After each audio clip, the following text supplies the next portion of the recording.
నమస్తే everyone, I'm your Kiran. So ఈ వీడియోలో ఏంటంటే క్యూట్ ఎగ్జామ్కి సంబంధించినటువంటి ఇన్ఫర్మేషన్ మనం తెలుసుకునే ప్రయత్నం చేద్దాం. సో మొదటిసారిగా మీరు మన ఛానల్ చూస్తున్నట్లయితే మన ఛానల్లో వివిధ రకాల కాంపిటేటివ్ ఎగ్జామ్స్, అదేవిధంగా కెరియర్ ఆప్షన్స్కి సంబంధించినటువంటి A to Z ఇన్ఫర్మేషన్ అనేది అందించడం జరుగుతుంది. సో స్టూడెంట్స్ అందరూ కూడా మన ఛానల్ని సబ్స్క్రైబ్ చేసుకోండి for more education related videos. So మనకేంటంటే ఐఐటి జేఈ నీట్ అనగానే వెంటనే గుర్తొస్తుంది, కానీ సో అట్లాంటి ఒక నేషనల్ ఎగ్జామ్ ఏదైతే క్యూట్ అని మనం చెప్పుకుంటున్నామో ఈ ఎగ్జామ్కి సంబంధించినటువంటి ఇన్ఫర్మేషన్ అనేది మనకు అంత అవగాహన ఉండదు. సో ఏంటంటే ఈ వీడియోలో ఫస్ట్ ఒక చిన్నపాటి అవగాహన కల్పించిన తర్వాత నెక్స్ట్ ఈ క్యూట్ ఎగ్జామ్ రిజిస్ట్రేషన్ అనేది మార్చి 3వ తారీఖు స్టార్ట్ అయింది. సో ఈ క్యూట్ ఎగ్జామ్ రిజిస్ట్రేషన్ అనేది మార్చి 3వ తారీఖు స్టార్ట్ అయింది, మార్చి 22వ తారీఖు ఎండ్ అవుతుంది. సో ఈ లోపలనే మీరు రిజిస్ట్రేషన్ అనేది చేసుకోవాలి. సో ఈ లోపల మనం రిజిస్ట్రేషన్ చేసుకోవాలి. సో ఈ వీడియోలో ఏంటంటే ఫస్ట్ అవగాహన కల్పించిన తర్వాత దానికి ఆ రిజిస్ట్రేషన్ కావాల్సినటువంటి డాక్యుమెంట్స్ ఏంటనేది మనం డిస్కస్ చేసే ప్రయత్నం చేద్దాం. సో క్యూట్ ఎగ్జామ్ అంటే కామన్ యూనివర్సిటీ ఎంట్రన్స్ టెస్ట్ అంటాం. సో ఈ ఎగ్జామ్ రాయడం వల్ల బెనిఫిట్ ఏంటంటే సో ఇండియాలో కొన్ని టాప్ 50 to 100 యూనివర్సిటీస్ ఉంటాయి కదా. ఉదాహరణకి ఢిల్లీ యూనివర్సిటీ, సో అట్లాంటి పెద్ద పెద్ద యూనివర్సిటీస్ ఉంటాయి కదా, ఆల్ ఇండియా వైడ్గా పెద్ద యూనివర్సిటీస్ ఉంటాయి కదా. సో ఆ యూనివర్సిటీస్లో మనం అడ్మిషన్ తీసుకోవాలి, ఆ యూనివర్సిటీలో జాయిన్ అవ్వాలి అని అంటే సో ఈ cute common university entrance test అనేది రాయాలి.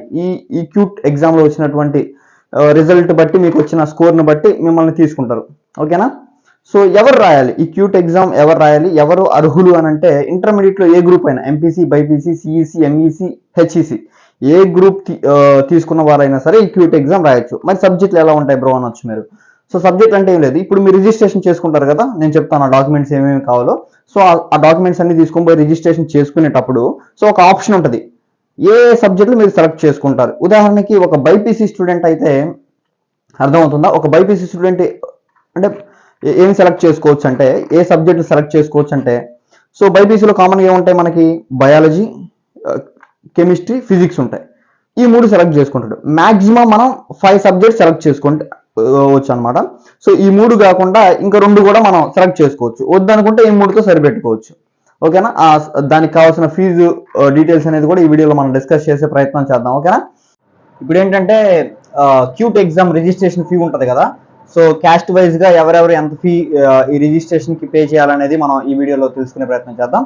సో జనరల్ క్యాండిడేట్స్ ఉంటారు కదా, వాళ్ళైతే సో 1000 రూపీస్ పే చేయాలి. అంటే 3 సబ్జెక్టులకి 1000 రూపీస్ పే చేయాలి. ఉదాహరణకి ఒక బైపీసీ స్టూడెంట్ ఉన్నాడు అనుకోండి, BiPC student biology, physics, chemistry అంటే 3 సబ్జెక్టులు అయినాయి. ఈ 3 సబ్జెక్టులకి 1000 రూపాయలు పే చేయాలి.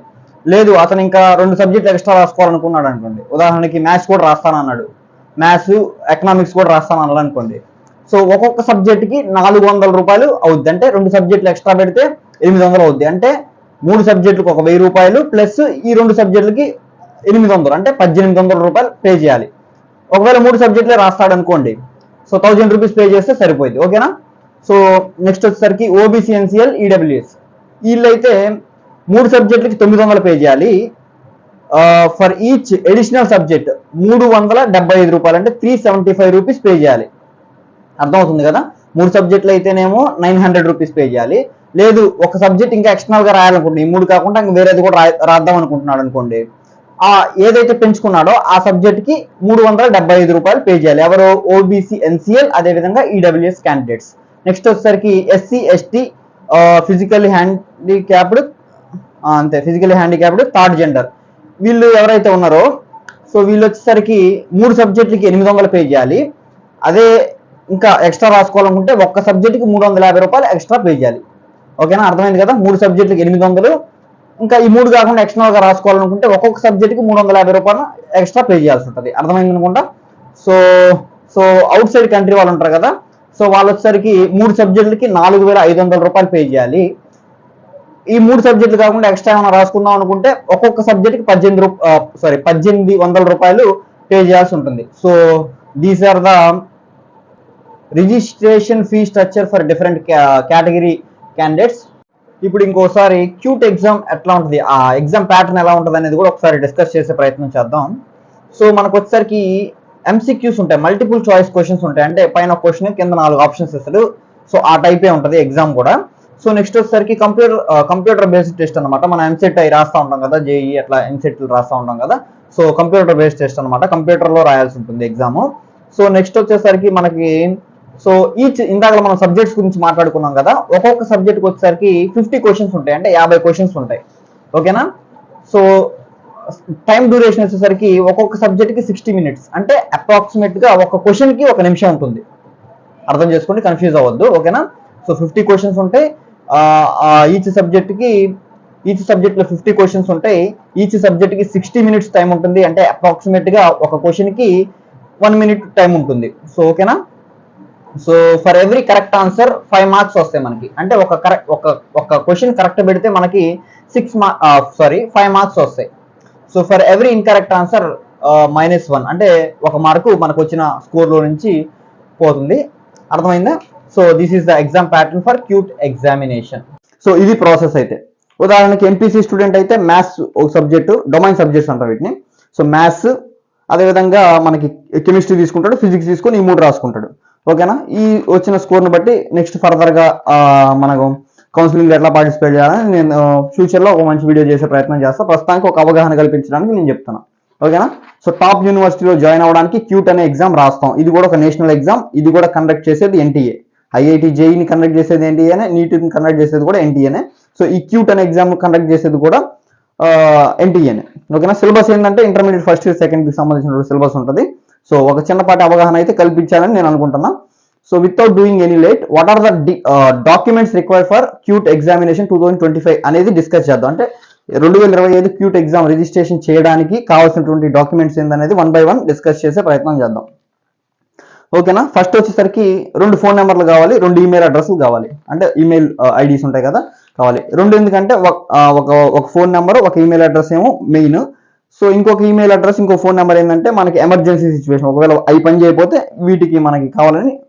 సో సేఫ్టీ పర్పస్ కోసం 2 ఫోన్ నెంబర్లు, 2 ఈమెయిల్ అడ్రస్లు ఉండాలి, కంపల్సరీగా ఉండాలి. వీటికి ఇవి కూడా ఏంటంటే ఇవి చాలా ఇంపార్టెంట్, ఈ వాడుకలో ఉన్నాయి ఇవ్వాలి. సో వీటికి ఓటీపీలు వస్తూ ఉంటాయి. రేపు కౌన్సిలింగ్ లో పార్టిసిపేట్ చేస్తారు కదా, అప్పటి వరకు కూడా ఇవి చాలా చాలా ఇంపార్టెంట్ అనమాట. కాబట్టి వీటిని చూసుకొని జాగ్రత్తగా ఇచ్చుకోవాలి, ఫోన్ నెంబర్, ఈమెయిల్ అడ్రస్. ఓకేనా. సో నెక్స్ట్ వచ్చేసరికి caste certificate, SC ST OBC వాళ్ళు ఉంటారు కదా అది. ఇంకో విషయం ఏంటంటే చాలా మంది బీసీ క్యాండిడేట్స్ ఉంటారు కదా, వాళ్ళందరికీ మన స్టేట్ లో ఇచ్చే క్యాస్ట్ సర్టిఫికేట్ వేరు ఉంటుంది, ఓబీసీ సర్టిఫికేట్ ఉంటుంది. మనకి ఈ ఎగ్జామ్ కావాల్సిన ఓబీసీ సర్టిఫికేట్. మీరు ఈ స్టేట్ లో ఇచ్చిన క్యాస్ట్ సర్టిఫికేట్ తీసుకొని పోయి అక్కడ అప్లోడ్ చేయాలంటే కుదరదు. ఓబీసీ సర్టిఫికేట్ అప్లోడ్ చేయాలి, ఎవరైతే ఓబీసీకి సంబంధించిన వాళ్ళు ఉంటారో, దానికి చెందిన వాళ్ళు ఉంటారో అది. ఓకేనా. SC ST candidates. అదేవిధంగా ఇన్కమ్ సర్టిఫికేట్ కూడా మీరు అప్లోడ్ చేసుకోవాలి. మీకు ఇన్కమ్ సర్టిఫికేట్ సంబంధించినటువంటి రిజర్వేషన్ ఏదైనా పొందాలి అనుకుంటే ఖచ్చితంగా మీరు ఇన్కమ్ సర్టిఫికేట్ కూడా అప్లోడ్ చేసుకోవాలి. నెక్స్ట్ వచ్చేసరికి పాస్పోర్ట్ సైజ్ ఫోటో. సో మనకి నీట్లో ఏంటంటే పోస్ట్ కార్డ్ సైజ్ ఫోటో ఒకటి అప్లోడ్ చేయాలి, పాస్పోర్ట్ సైజ్ ఫోటో అప్లోడ్ చేయాలి. ఇక్కడ పోస్ట్ కార్డ్ సైజ్ ఫోటో అవసరం లేదు, పాస్పోర్ట్ సైజ్ ఫోటో మాత్రం అప్లోడ్ చేయాలి. స్కాన్ చేస్తారు, మీరు నెట్ పాయింట్ సెంటర్కి వెళ్తారు కదా, అక్కడ వాళ్ళు చూసుకుంటారు ఇది. నెక్స్ట్ వచ్చేసరికి సో ఇంకోటి ఏంటంటే ఈ ఫోటో గురించి నేను ఇంపార్టెంట్ చెప్పబోతున్నా. 80% ఫేస్ అనేది కవర్ అవ్వాలి. సో మనకి సేమ్ నీట్ ఎగ్జామ్ లాగే. అదేవిధంగా ఏంటంటే మనకి కొన్ని రూల్స్ ఉన్నాయి కదా, కింద ఫోటో కింద నేమ్ వచ్చేటట్టుగా రీసెంట్గా దిగిన ఫోటో అయి ఉండాలి. అది కూడా దాని కింద దిగిన ఏ రోజు అయితే మీరు ఫోటో దిగారో ఆ రోజు డేట్ ఉండేటట్టుగా చూసుకోండి. ఓకేనా. So photo passport size photo అయిపోయింది. సిగ్నేచర్ కూడా రన్నింగ్ హ్యాండ్ రైటింగ్ లో ఉండాలి. ఎట్లా పడితే అట్లా ఆ రోజు మనం స్పెషల్ గా చేయాలి, ఆ రోజు మనం అట్లా కాకుండా మీరు రెగ్యులర్ గా ఎట్లా చేస్తారంటే సైన్ అట్లానే చేయాలి. ఓకేనా. సైన్ సిగ్నేచర్ చేసేసి వాళ్ళు స్కాన్ చేసి అప్లోడ్ చేస్తారు. ఓకేనా. Class 10th certificate.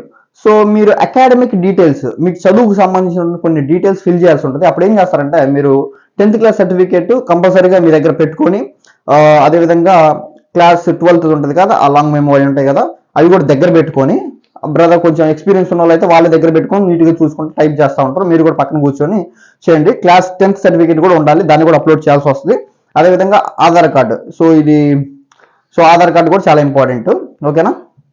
So next వచ్చేసరికి 12th క్లాస్, అదే చెప్పాను కదా, 12th క్లాస్ సంబంధించినటువంటి సర్టిఫికేట్ ఉంటుంది కదా, ఆ సర్టిఫికేట్ కూడా మీ దగ్గర ఉండాలి. ఓకేనా. కొన్ని అకాడమిక్ డీటెయిల్స్, మీ పేరెంట్స్ సంబంధించినటువంటి డీటెయిల్స్ కూడా సేమ్ నీట్ ఎగ్జామ్ లాగానే ఉంటుంది. ఓకేనా. మీరు ఏది కన్ఫ్యూజ్ అవ్వాల్సిన పని లేదు.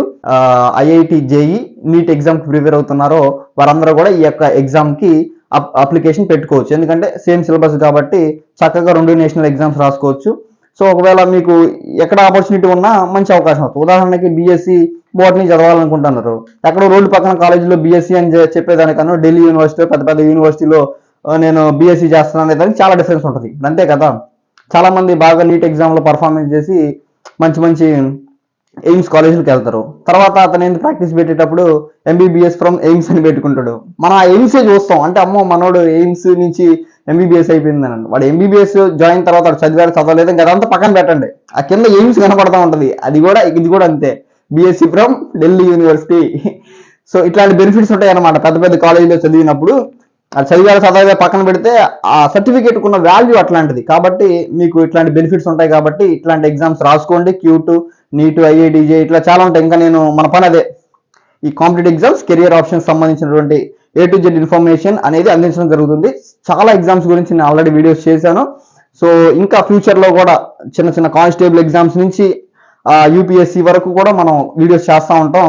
సో మీకు ఎంతగానో ఈ యొక్క యూట్యూబ్ ఛానల్ అనేది ఉపయోగపడుతూ ఉంటుంది. కాబట్టి మీరు అందరూ కూడా తప్పకుండా సబ్స్క్రైబ్ చేసుకోవాలని నా మనస్ఫూర్తిగా కోరుకుంటూ సెలవు తీసుకుంటున్నాను. Thank you guys. I'm your Kiran.